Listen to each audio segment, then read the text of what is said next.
ఎవరైనా మనతో గొడవ పడుతూ ఉంటారు. భర్తలే గొడవ పడతారు, భార్యలే గొడవ పడతారు.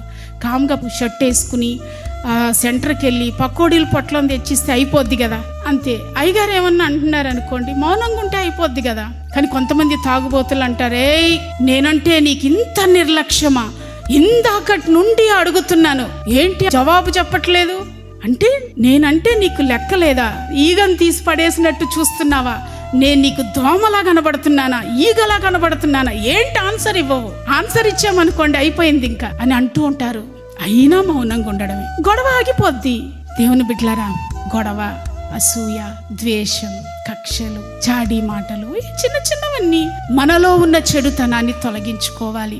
చెడు మార్గాలకు దూరంగా మనం ఉండి మొరపెడితే అది ఎటువంటి అసాధ్యమైన కార్యమైనా మన జీవితంలో దేవుడు సాధ్యపరచునుగాక.